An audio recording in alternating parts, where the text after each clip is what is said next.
Olá, eu sou o professor Wagner Martins e agora nós vamos ver do curso de Técnicos em Seguros a disciplina OTC, Organizações e Técnicas Comerciais. Organizações e Técnicas Comerciais, a função dele basicamente é da gente conseguir fazer com que a empresa evolua de uma maneira mais dinâmica, mais didática, que ela seja mais flexível.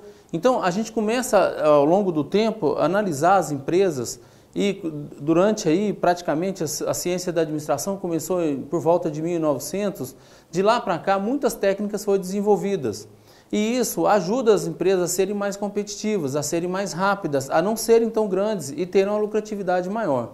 Então esse é um dos objetivos que a gente vai fazer à medida que quando a gente vai organizando a empresa, a gente começa a perceber que as organizações e técnicas comerciais têm a função basicamente de crescer, de evoluir, de ampliar praticamente essa tecnologia.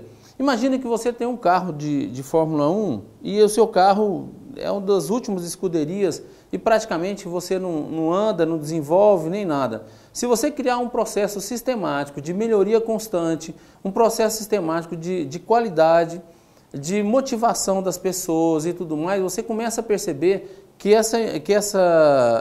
esse seu pessoal, que essa sua empresa, ao longo do tempo ela vai fluindo naturalmente até que chega uma determinada situação que você já tem uma empresa muito grande, aí sim você começa a agregar mais recursos humanos, pessoas que têm conhecimentos maiores, que trabalham mais focados, e aí você começa a ter um grande desenvolvimento. Vamos lá?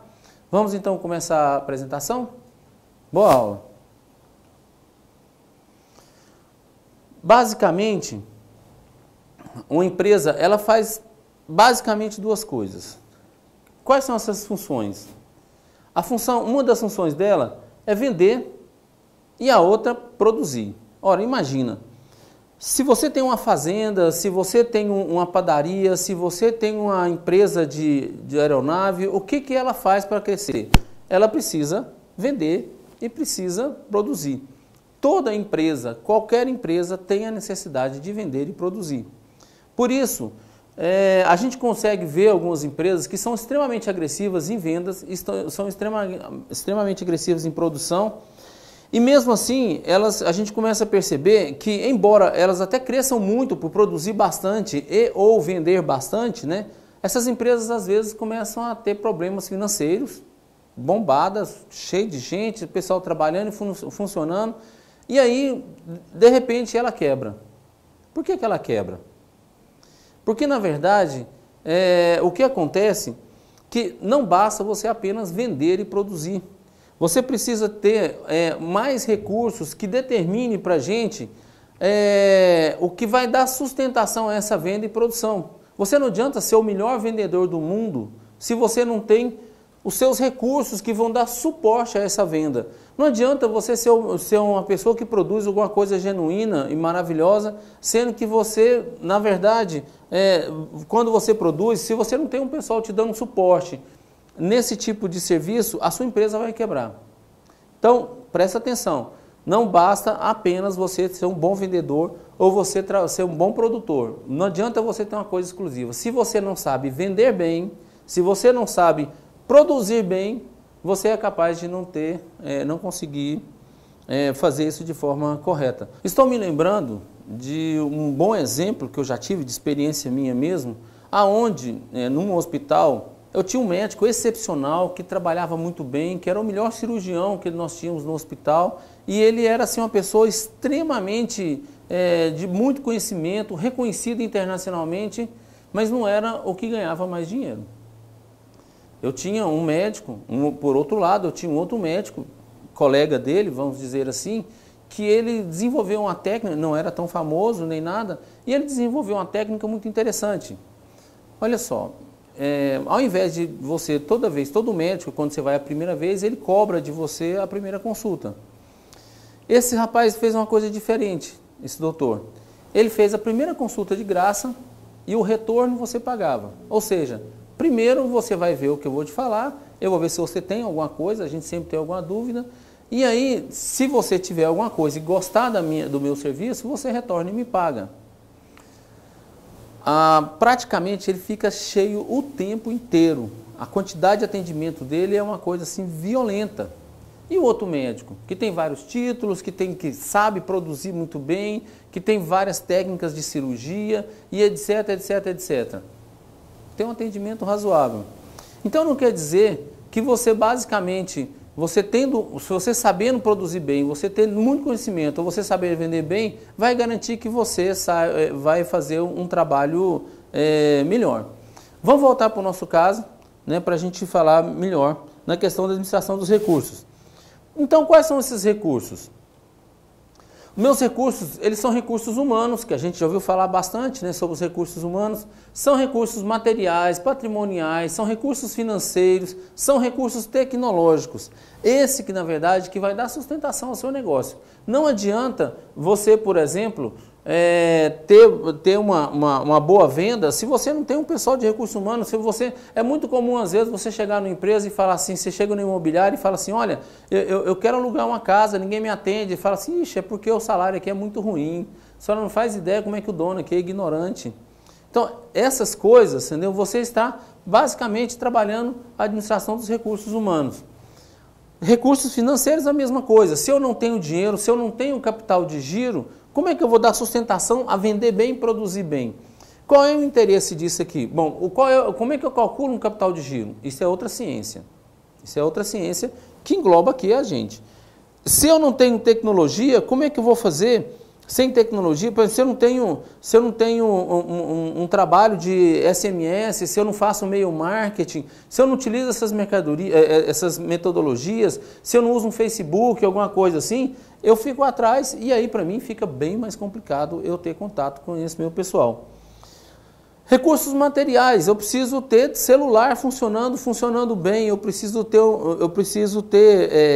um notebook, eu preciso ter um papel, eu preciso ter cartão para vender. Como é que eu vou vender um lote, eu vou vender um apartamento se eu não tenho cartões? E meus recursos patrimoniais? Você vai vender a pé? Vender a pé não tem jeito. Você não vai ter um telefone para ser atendido? Então, esses são os recursos que a gente tem, que toda empresa, eu estou tentando até generalizar, porque isso aqui não serve só para a área, né, para a área de comercial, mas assim, para todas as áreas, enfim, a gente precisa saber isso. Não se esqueça disso. Toda empresa faz naturalmente duas funções que a gente não consegue ensinar, que é vender e produzir. Se você é um bom vendedor, você pode utilizar recursos tecnológicos para melhorar a sua venda, para melhorar a sua fala, para melhorar seu atendimento. Mas se você nascer com esse dom de venda, você pode desenvolver esse dom ou você nasce com ele e aí praticamente você desenvolve isso da forma mais natural possível. Vamos falar um pouco sobre motivação. Motivação vem da palavra mover. Quando eu estou motivado, quando a minha equipe está motivada, quando todo mundo está motivado, eu começo a movimentar, eu começo a crescer a minha empresa, eu começo a ser percebido. Essa é uma característica de percepção, onde esse movimento, essa motivação, essa ação de mover-se, vai caracterizar um pouco mais nessa questão da sua empresa. Você tem 3 prioridades praticamente ao se motivar. Você primeiro precisa ter uma direção.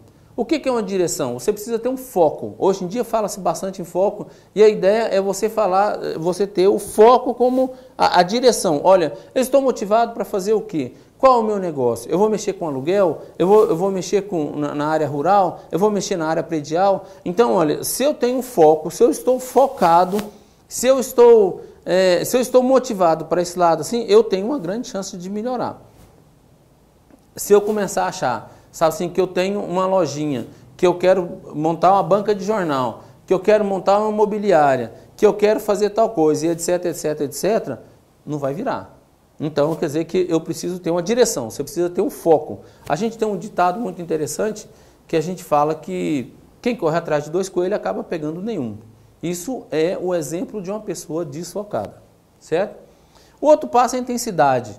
Olha, tem gente que quando pega alguma coisa, e vamos falar de namorada, né? Quando você começa a namorar, você fica tão empolgado, olha, minha namorada, ela é maravilhosa, nossa, ela é linda, ela gosta disso, eu não gosto disso, e você começa a fazer todo esse processo de motivação, vamos dizer assim, e aí de repente, aquilo ali acaba, aí acaba o encanto. O que você fez? Você não dosou a intensidade. Quando você não dosa a intensidade, acontece isso, né? Você tem aquele pique, aquela chegada, de repente você fala assim, sábado à noite, acho que eu vou ficar em casa assistindo televisão, para mim é melhor. Então isso é uma questão da intensidade. Você precisa saber o que você vai fazer uma ação o tempo inteiro. É muito comum um lançamento de prédio, aí você faz aquela festa, e faz aquela festa enorme, e todo mundo vem, você está empolgado, você chama todo mundo, e tem um coquetel lindo, maravilhoso e tudo mais, de repente você começa todo final de semana a fazer plantão. Fazer plantão, fazer plantão, fazer plantão. Primeiro mês não acontece nada, segundo mês não acontece nada, geralmente acontece no terceiro mês. Aí você fala assim, isso aqui não serve para mim, é uma coisa muito complicada. Então esse processo de plantão, vamos dizer assim, né, que seria a questão da intensidade. Olha, eu vou todos os finais de semana, vou ficar lá porque eu preciso de 2 compradores nesse ano, praticamente, para eu resolver a minha vida. A próxima é a questão da permanência. Você precisa ser permanente, você precisa ser perene. Então, para você motivar a sua equipe, é muito importante que você tenha essa permanência, esse processo de você manter isso estável. Então, olha, é muito importante que isso aconteça com você e com as pessoas da sua equipe. Não permita que ela faça assim, que ela se motive demais no começo, entendeu? Porque isso não é bom. Porque a gente começa a perder a intensidade e depois ela... Então, quer dizer, você costuma ter assim, um processo bem lento, bem natural das coisas que a gente começa a trabalhar, porque a gente precisa ficar de forma permanente, ok? Beleza? Então, quais são as razões que nós temos para nos motivarmos? Eu tenho razões internas. A fome, por exemplo, é uma razão interna bastante interessante. Olha... Chega um determinado momento que você às vezes não tem nem o que comer, nem o que vestir, e aí você começa a descer, vamos dizer assim, no nível de status. Olha, você começa a sucumbir. Olha, eu vou pegar e vou lavar carro no sinaleiro, eu vou trabalhar algum serviço. Por quê? A primeira coisa que a gente não quer que aconteça com você, ou comigo, né, no caso, no exemplo, ou com a minha família, é que passamos fome, certo? Todo mundo tem essa necessidade de você ter alimentação, de você ter moradia, de você ter vestuário. Então, essa daqui é uma das motivações que a gente tem para a gente trabalhar. Olha, eu não trabalho, não é porque eu gosto de trabalhar, ou empolgo de trabalhar, ou a minha religião determina que eu tenho que trabalhar. Não é assim. Na verdade, a gente trabalha porque você precisa de uma qualidade de vida melhor, ou até uma subsistência, como no caso aqui, né?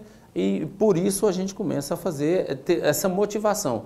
Quando eu estou na lona, sabe, se eu não tenho nada, eu começo a me motivar, e esse é um excelente motivo. Muitas pessoas hoje que são milionárias, até hoje lembram o período, e é muito comum você ouvir delas lá, você lembra do período que eles falaram sobre a questão da fome, e por isso, com medo da fome, de voltar aonde ele já teve esse exemplo, né, ele começa a trabalhar de forma mais agressiva. Para alguns empresários que estão em situação ruim, eu falo assim, olha, a gente às vezes precisa, quando você está afundando no poço, a gente às vezes precisa encostar no fundo do poço, sabe assim, que é para tomar um impulso para sair da superfície. O que é esse fundo do poço? Você chegar e falar assim, cara, eu já vendi meu carro, já vendi não sei o quê, eu não tenho como alimentar minha família na próxima semana. Aí você tem uma motivação, aí você tem gás, aí você vai para cima, certo? Tem uma outra forma também para a gente, que são motivações externas, por exemplo, que eu citei aqui o exemplo aqui do poder, né? Tem uma música da Rita Lee que fala que quanto mais tem, mais quer, né? E eu acho interessante porque ela está falando exatamente sobre isso. Ela está falando o seguinte, olha, o poder, as benesses que você tem, a autoridade, o status que você tem, à medida que você tem poder, vai ficando tão interessante que hoje em dia é o fator mais motivacional para a gente trabalhar uma questão de status. É você ter uma roupa de marca, é você ter um carro do ano, é você ter uma casa, uma mansão com piscina e fazer churrasco com os amigos e tudo mais. Isso me dá poder, entendeu? E o poder me motiva. Então, quanto mais você ganha, mais você se interessa a respeito disso. Então, são vários fatores motivacionais que a gente tem como trabalhar. Vamos falar agora sobre a hierarquia de Maslow. Maslow era um cientista, ele, no começo da administração, praticamente a gente nem definia ele como um cientista, na verdade. Ele começou a estudar as percepções das pessoas sobre o que motivavam elas a trabalhar. E aí ele começou a fazer uma entrevista com várias pessoas de vários níveis, praticamente. Então, ele percebeu, e ele construiu essa pirâmide, porque ele percebeu o seguinte: existem as necessidades minhas básicas, ou seja, como nós vimos nos slides anteriores, a necessidade básica o que é? Você precisa se alimentar, você precisa vestir, você precisa ter uma segurança em termos de moradia. Eu preciso de um teto, na verdade. Daí, essa ideia de você estar na base, a grande maioria, o que você mais precisa, na verdade, é uma base. Na sua base, você precisa ter essa questão dessa segurança, dessa garantia que você tem. Depois, se você tem certeza que essa questão da segurança, da alimentação, da casa, por isso que as pessoas se interessam muito em alugar casas, em comprar apartamentos, em comprar casas e tudo mais, devido a essa questão. Olha, eu preciso, ao envelhecer, de ter pelo menos uma casa. Então, isso me garante uma certa estabilidade ao longo de toda a minha vida. Então, essas são necessidades básicas que eu preciso. Quando eu ficar velhinho, será que eu tenho condições de continuar me alimentando, na hora que eu não conseguir produzir mais? Essas são necessidades básicas. Praticamente, aconteceu há muito tempo atrás, um exemplo que assim me recorda agora, de um advogado lá nos Estados Unidos, quando aconteceu aquele furacão Katrina, lá em New Orleans, um advogado, um rapaz bem corpulento, ele chegou e deu um soco na mandíbula de um menino, que chegou a quebrar a mandíbula do menino, que ele estava roubando dele uma garrafa de 2 litros. Ele estava roubando do menino. Por que ele fez isso? Porque são necessidades básicas, né? Que depois procuraram ele, é um advogado formado e tudo mais, ele falou assim, a minha família tinha praticamente 3 dias que não bebia água, sabe? E eu tentei pedir água para o menino e ele falou assim que não ia dar. E aí me deu um negócio e eu acabei fazendo isso. Então, quer dizer, essa é uma necessidade básica, é o que geralmente, não na grande maioria, mas justifica os roubos, né? Se eu não tenho mais como trabalhar, se eu não tenho mais como produzir, minha família precisa dessas necessidades, o que eu vou fazer? Vou roubar. Vou roubar para pegar comida, vou roubar para ter uma certa segurança. Bom, falando em segurança, o que eu faço? Se as minhas necessidades básicas são atendidas, se eu tenho certeza que eu consigo viver alimentado, bem protegido e tudo mais, o que agora falta fazer? Agora me interessa segurar, garantir o meu patrimônio. Então tem pessoas que se motivam para ter segurança. Olha, eu quero trabalhar mais, eu me motivo e vou trabalhar mais para que o meu carro seja blindado, por exemplo. Então isso, o que vai me motivar é eu ter essa segurança. Eu quero trabalhar mais porque eu quero colocar um sistema de TV, de circuito interno na minha casa, uma cerca elétrica como proteção. Bom, depois você passa para as suas necessidades sociais. As necessidades sociais são as necessidades que você tem de se apresentar ao seu público. Olha, eu tenho um grupo de pessoas na minha igreja, no meu time de futebol, enfim, em qualquer local, e eu tenho o interesse de me apresentar bem. Eu não quero chegar lá com o carro todo estourado, não quero... Então, as pessoas você quer que as pessoas te vejam bem. Depois vem a questão do status, né? É interessante, as pessoas às vezes trabalham e começam a comprar bastante, se motivam para isso, por uma questão de status. Você tem uma caneta importada, que é muito cara, e a pessoa reconhecer esse produto. Você tem uma camisa de marca, você tem um tênis de marca, e o pessoal reconhecer que esse tênis é um tênis de R$1.000, por exemplo, né? Então, essa é uma motivação que a gente tem. E a maior de todas é a questão da autoestima, né? Quando você vai no restaurante e o maître, o garçom te reconhece lá da frente, vai e faz questão de, né, de abrir a porta para você e aí te acomodar bem, colocar você no primeiro local. Ou você vai no teatro, por exemplo, e você é colocado numa área em especial. Então, muitas das pessoas procuram essa questão da autoestima. Isso aqui tudo está na gente. Tá? À medida que a pessoa sai de uma situação básica, ela começa a ter mais motivações. Para você ter uma ideia, alguns veículos você pode ver que o pessoal fala muito mais no freio ABS, no airbag, na célula de proteção. Por quê? Porque a pessoa, ele sabe que ele está vendendo para uma classe social um pouco mais avantajada e que você está procurando segurança. Certo? Então, se você quando vai vender, por exemplo, um equipamento, um apartamento, e você percebe essa característica no seu cliente, você identifica mais ou menos que nível que ele está, é a questão de status, venda o apartamento como status, venda a casa como status, por exemplo, entendeu? Se ele está na questão, na parte básica, eu estou vendendo lá, sei lá, a minha casa, a minha vida, o que ele está querendo? Olha, ele está querendo, se ele está comprando isso aqui, ele já saiu da fase básica, ele está precisando de segurança, venda segurança. Olha, aqui é um setor, é um bairro tranquilo, um bairro calmo. Aqui, desculpa, aqui eu tenho, as pessoas aqui são todas vizinhas, são todas amigas. Isso me dá uma segurança, isso me fala que eu estou numa prova. Ok? Vamos falar sobre a teoria da expectativa?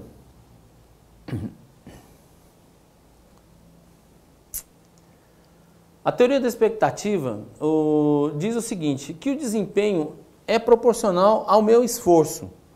Olha, se eu estou focado, estou me esforçando, eu gero um desempenho em cima disso. Então, quer dizer que quanto mais focado, quanto mais força eu aplico, quanto mais motor, vamos dizer assim, eu aplico, eu aumento o meu desempenho. E que o esforço é proporcional à importância que dá o resultado. Escuta, vender, como eu estou dando exemplo aqui, vender esse prédio, os apartamentos desse edifício, me dá um resultado interessante, eu vou ganhar muita coisa, eu tenho um resultado interessante, eu me esforço mais, certo? O resultado, se for importante, gera essa motivação. Então, olha, na verdade, isso é um ciclo que eu tenho. O desempenho me dá um esforço, o meu esforço me dá um resultado, o resultado me dá uma motivação. E essa motivação é que me faz vender mais. Esses dias eu estava andando no setor aí, eu ia visitar uma ex-aluna minha, que mexia com roupa. E aí, estacionei meu carro muito antes e resolvi ir a pé até a empresa dela. No meio do caminho, encontrei um outro aluno meu, um aluno mais antigo, e chegou para mim e falou assim, ô professor, olha aqui a minha loja, olha o tamanho que eu estou com a minha loja, eu tenho essa loja aqui com 20 funcionários, que eu estou vendendo tecido e tudo mais, e agora eu tenho mais outra loja que é um atacado, que eu estou vendendo tecido também, e aqui está bombando, graças a Deus, o ano passado não foi tão bom assim, mas mesmo assim eu tive um resultado melhor em venda, tive uma lucratividade maior. E aí ele foi falando assim, e você ficou empolgado, ele falou assim, olha, eu nichei o mercado, eu procurei um tecido que só pouca gente trabalhava e agora eu vendo bastante, fiquei muito satisfeito. Mas eu ia visitar a minha outra aluna, né, que tinha um comércio um pouco lá na frente, que era uma loja de roupas também. E aí eu cheguei para ela lá e falei assim, olha, e aí, como é que tá aqui? Era uma lojinha pequena. Ela falou assim, tá muito ruim, sabe assim, ninguém compra de mim, todo mundo tem o mesmo preço, e na verdade, assim, a concorrência aqui é demais, tem uma pessoa da frente que parece estar comprando produto da China, e está muito ruim, esse mercado não presta, esse mercado é muito ruim, e eu estou pensando em desistir. Ué, mas há 3 quadras atrás, eu estou com uma pessoa falando do mesmo segmento, a mesma coisa, do mesmo bairro, praticamente igual a tudo, a diferença é a questão da motivação, a diferença é a questão do desempenho, é a questão do meu esforço que eu faço. Essa pessoa já estava andando, já estava procurando gente nova, já estava comprando coisa até da China, sabe assim, porque ele já estava procurando novos mercados, novos produtos, enquanto essa menina, ela chegava e ficava parada, né, assim, aguardando que as coisas mudassem.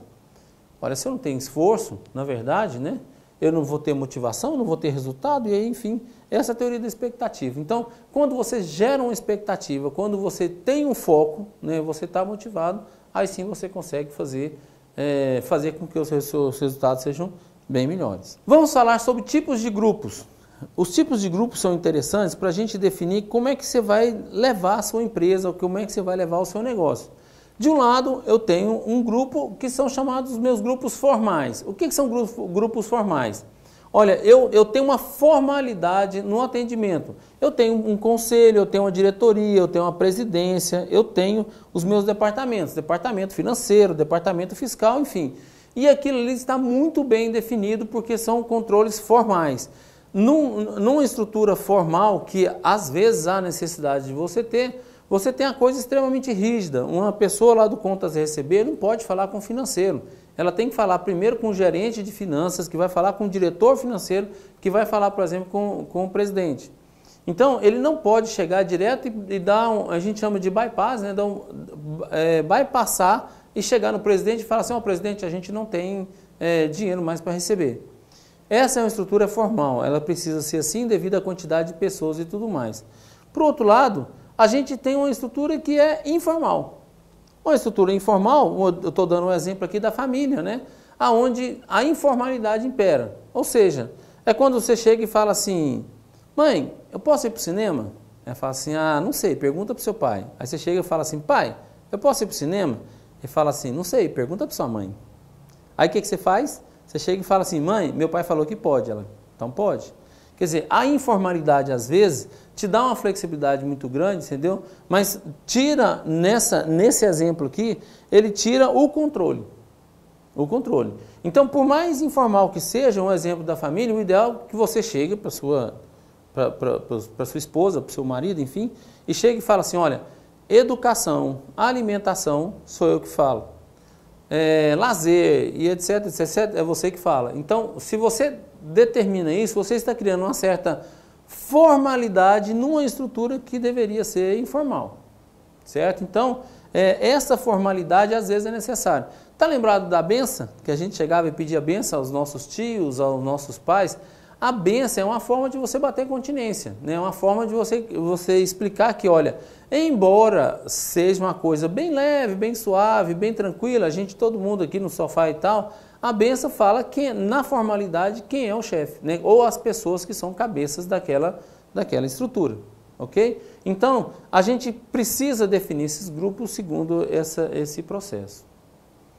Vamos falar um pouco sobre o processo de execução? Consiste em realizar atividades para fornecer produtos, serviços e ideias. Então, eu preciso ter uma execução, eu preciso executar. Lembra do primeiro slide de vender e produzir? São as pessoas que estão executando. Então, eu preciso ter essas atividades mais bem definidas. Bom, eu tenho também o meu processo de planejamento. No meu processo de planejamento, eu tenho que... A ideia de você planejar é você fazer um plano, né? Um avião, por exemplo, jamais ele pode sair de um lugar para o outro sem fazer um plano de voo, certo? Hoje em dia, até o termo plano de voo, existem até técnicas chamadas de plano de voo, voo da empresa no caso, né? Se limita a isso também. Então, você fazer um planejamento, é você fazer um plano, é você tentar antever o que pode acontecer, ou a gente chama de mitigar, ou seja, é uma forma de você reduzir os problemas que podem acontecer.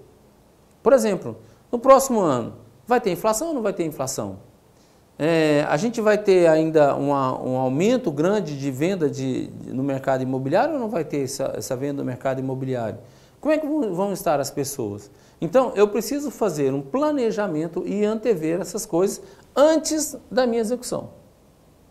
Então, numa estrutura de empresa maior, você precisa ter um pessoal que planeja, geralmente são diretores e tudo mais, e pessoal que executa.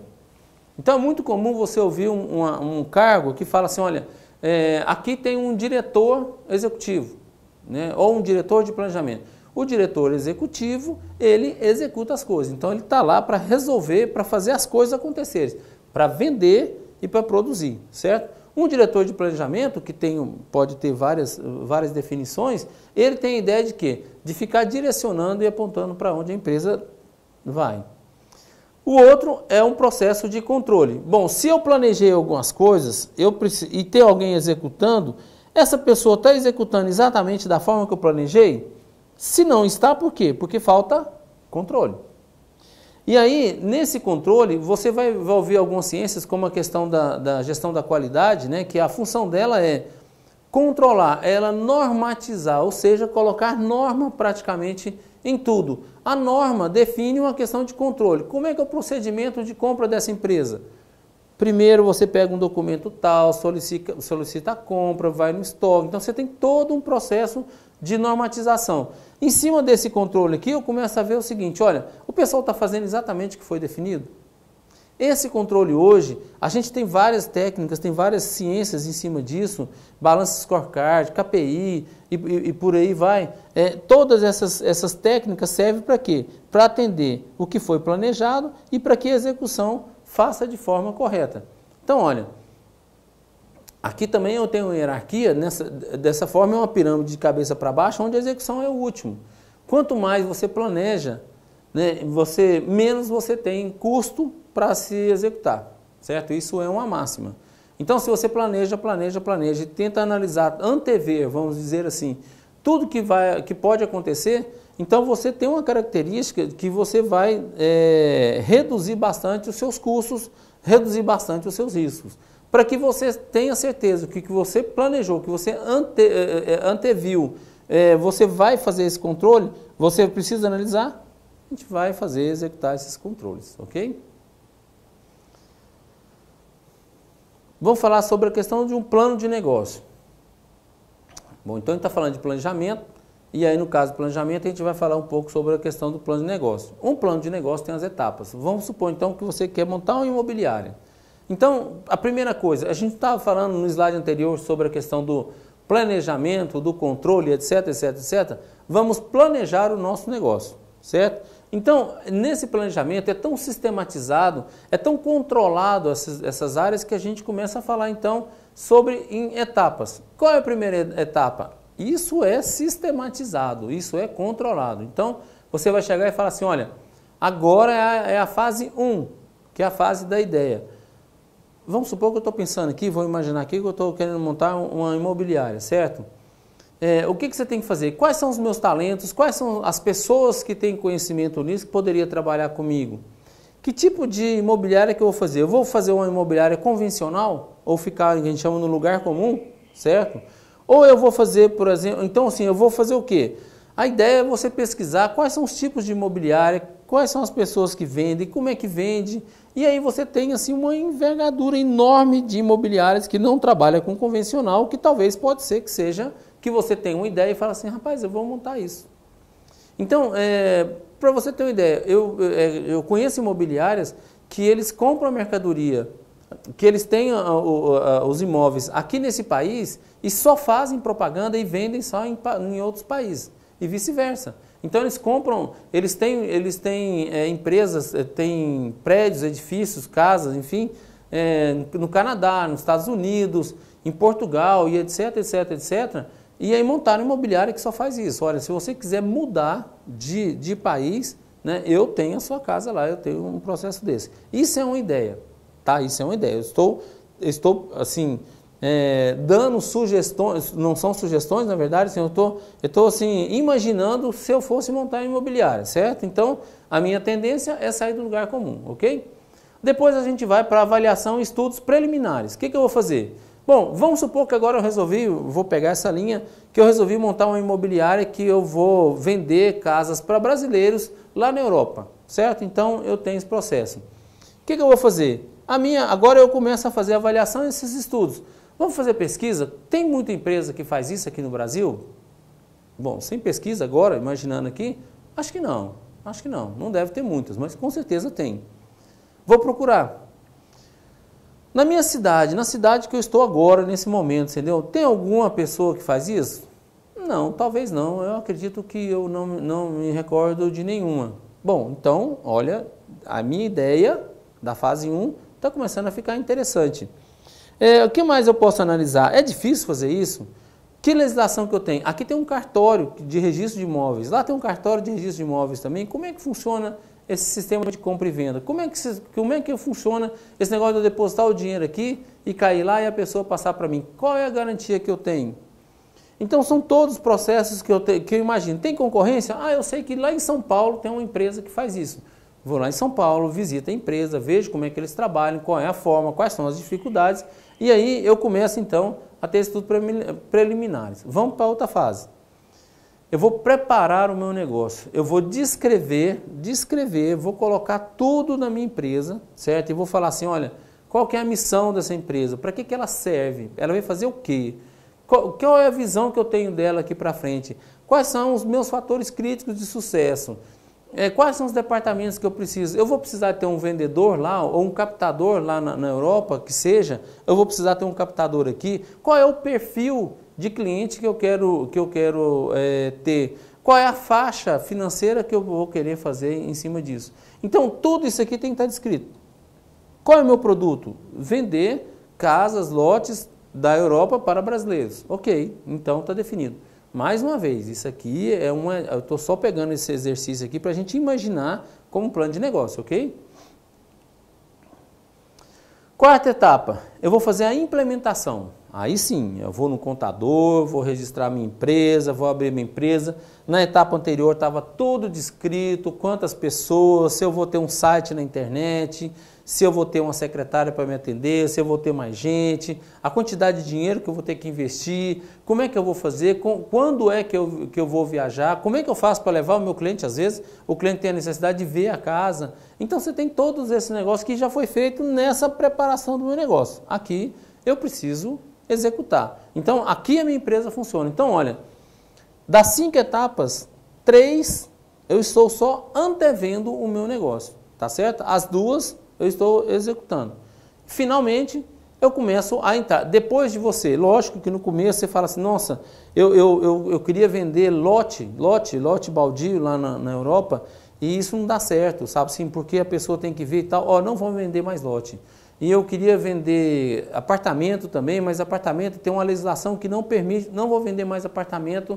E aí você começa a criar uma rotina e fala assim, não, aqui eu só vendo casa em beira-mar, só vendo casa na Espanha, em Portugal, porque os outros lugares a legislação não permite. Enfim, à medida que você vai funcionando, você vai determinando e reescrevendo essas etapas que você tem para fazer e você começa a definir através de um planejamento estratégico, que ele é anual, e vai redefinindo isso. Então, isso a gente chama de uma forma virtuosa, né? Assim, ela é circular e virtuosa. Então, à medida que você vai melhorando, você vai aprimorando o seu negócio, ela começa a entrar na execução regular, ok? Vamos falar agora sobre fatores críticos de sucesso. O que é um fator crítico de sucesso da empresa? É o que uma empresa, basicamente, ela precisa para sobreviver. Você não vive, a sua empresa não consegue sobreviver sem essa parte que é crítica. Deixa eu dar alguns exemplos para vocês. Numa frutaria, por exemplo, a fruta está em boas condições, ela é crítica. Você não consegue montar uma frutaria onde a sua fruta está toda podre, está toda velha, né, já está ultrapassada. Enfim, não tem como. Isso é crítico para o seu negócio. Deixa eu pegar um outro exemplo fora da nossa área. Por exemplo, você monta um bar, né? Você vai montar um bar e a cerveja, sei lá, a bebida está sempre quente. Isso é crítico para o seu negócio. Se você conhece um bar que vende refrigerante, que venda cerveja, enfim, quente, marca um ano para ela, porque isso é crítico para o seu negócio, ok? Então, mais ou menos continuando o nosso exemplo, os fatores críticos de sucesso, na verdade, vai determinar o que é vital ou o que é importante para ela. O que acontece? Acontece o seguinte, quando você coloca o nome na sua empresa, você dá um nome para ela, certo? O nome já carrega uma ideia de coisa crítica, que são os meus fatores. Se a minha empresa é um hospital, né, o atendimento, você salvar a vida, você estabilizar problemas, né, é crítico de sucesso, ok? Essa ideia dos fatores críticos de sucesso é que vai caracterizar a presença da sua estrutura no seu planejamento. Então, O meu fator crítico de sucesso vai me dar uma estrutura para me orientar a minha empresa daqui para frente. Então, eu preciso ter um planejamento, eu preciso planejar em cima dessas ideias dos meus fatores críticos de sucesso. Para isso, a gente precisa ir para o monitor. Vamos falar então sobre esses fatores críticos de sucesso. Mais uma vez, fatores críticos de sucesso são os fatores que a sua empresa não pode deixar de ter para que ela exista. Certo? Isso independente que seja engenharia, que seja um hospital, que seja uma fazenda. A gente tem, ou que seja uma frutaria, né, ou uma padaria, como eu dei o exemplo. Então, quais são, para você encontrar esses fatores críticos de sucesso, para você saber o que não pode faltar na sua empresa, que senão a sua empresa vai sucumbir, o que primeiro eu tenho que fazer? Pesquisa de mercado, certo? Bom, eu vou seguindo um exemplo que inventei aqui agora, que a gente vai montar uma imobiliária internacional, de compra e venda de outros países. Então, o que eu tenho que fazer? Eu tenho que fazer uma pesquisa de mercado, primeiro para ver se eu tenho gente que vai comprar isso, certo? Adianta eu montar alguma coisa que eu não tenho pessoa suficiente? Não adianta. Adianta você, imagina, eu vou montar uma loja onde eu vou fazer pastéis de piqui. Eu vou fazer isso lá em São Paulo, certo? A grande maioria não sabe nem o que é piqui em São Paulo. Então, o que eu vou fazer? Eu vou montar, eu não tenho demanda para isso, eu não sei onde é que moram os goianos lá em São Paulo, e a minha loja, a minha pastelaria de pastel com piqui vai quebrar porque eu tive um problema na minha pesquisa de mercado, ok? Embora os meus fatores críticos de sucesso tenha sido relevante, para que eu construísse o fator crítico, eu preciso fazer uma pesquisa de mercado, certo? Atendimento de uma necessidade. Vamos voltar ao caso da minha imobiliária, que é melhor do que a gente ficar falando de piqui, né? Na verdade. Vamos falar da minha imobiliária internacional. Olha, tem algumas pessoas, eu tenho público para isso, esse público me sustenta eu e meus concorrentes, porque às vezes tem uma pessoa que se dá muito bem porque ela faz só aquilo e é a única que faz. Quando entra um outro concorrente, porque viu que ele está ganhando muito dinheiro, o mercado não suporta duas pessoas. E aí acaba quebrando os dois, enfim. Então, olha, atende a necessidade? Eu tenho público para isso? Sim, vamos supor que eu tenho público. Bom, qual é a minha grande vantagem no meu produto? Qual que seria a vantagem? Vamos supor que eu fale francês, que eu falo inglês, que eu falo russo, que eu falo alemão, e aí eu tenho facilidade de procurar ou de entrar em contato com essas pessoas e comprar, disponibilizar esses imóveis nesses países. Então, eu tenho que determinar qual é a grande vantagem do meu produto em relação aos outros. Senão eu caio na mesmice, né? Eu caio, o que a gente chama em administração, da turma do eu também, né?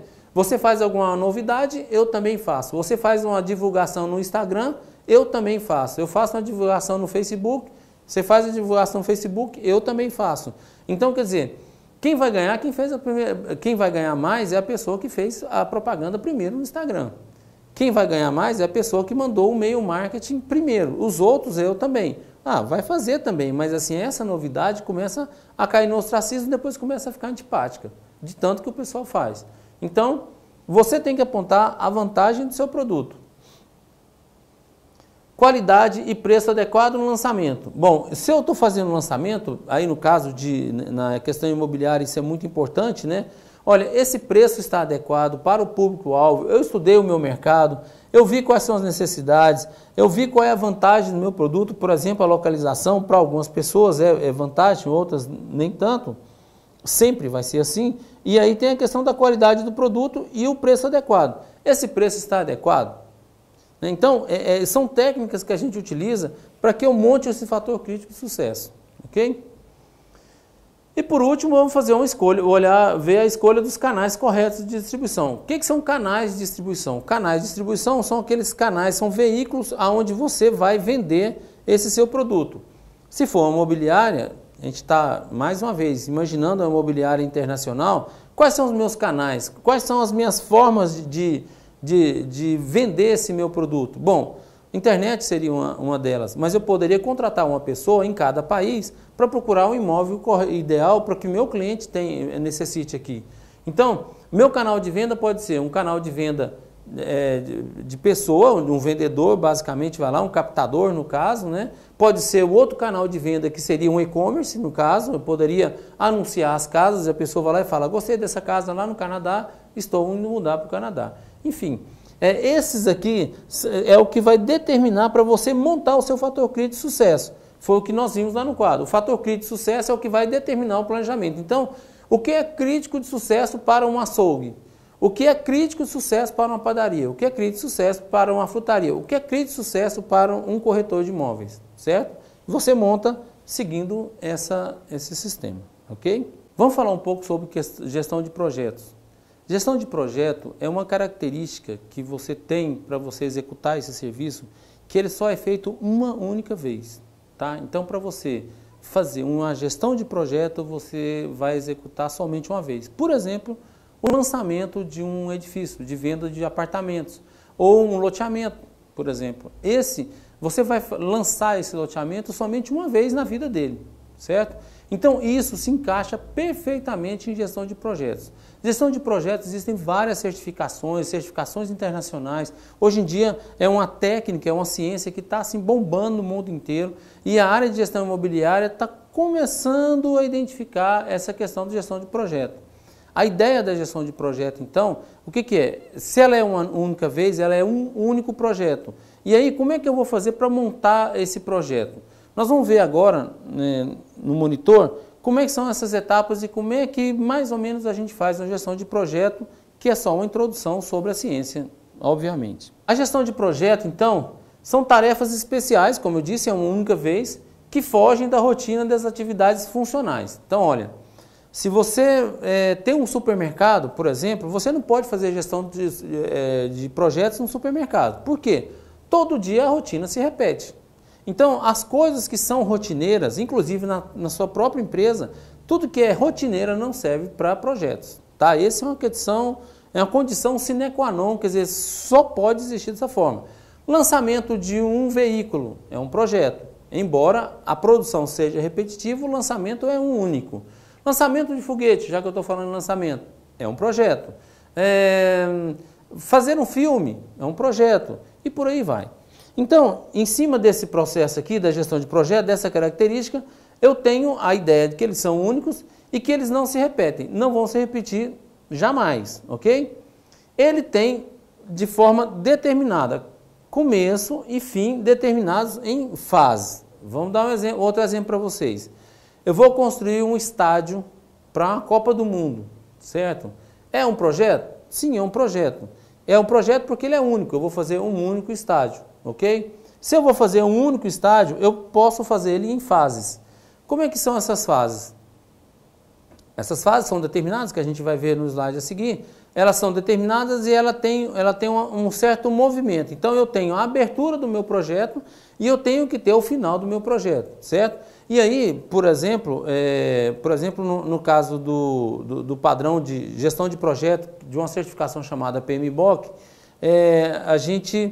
basicamente, você tem pessoas determinadas para fazer determinados tipos de coisa. Então, você precisa seguir essa execução.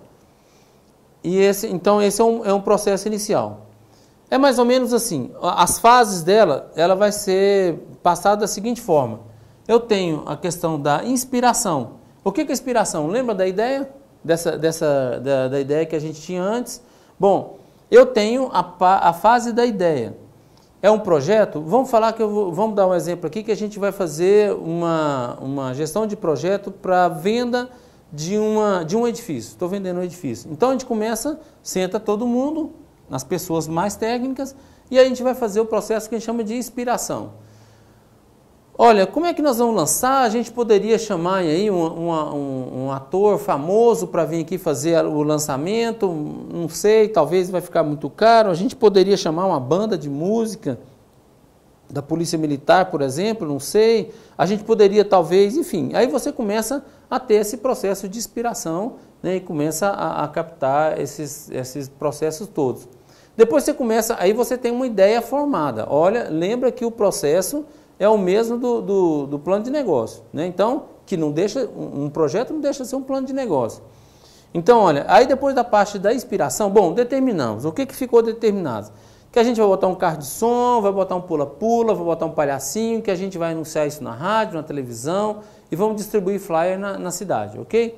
Então a gente começa a fazer a concepção. O que seria essa concepção? Essa fase da concepção seria a fase onde a gente vai escrever, praticamente determinar quais são os tipos de grafia que a gente faz, se a gente vai usar vamos usar só a cor vermelha e a cor amarela, por exemplo, e você começa a fazer esse tipo de projeto, de concepção. Aí você entra a fase do desenho, né? Ou o projeto em si do produto. Então você começa a executar, olha, eu tenho que ir na gráfica fazer isso, eu tenho que gravar uma propaganda para sair na televisão, tenho que gravar uma propaganda para sair no rádio e tudo mais.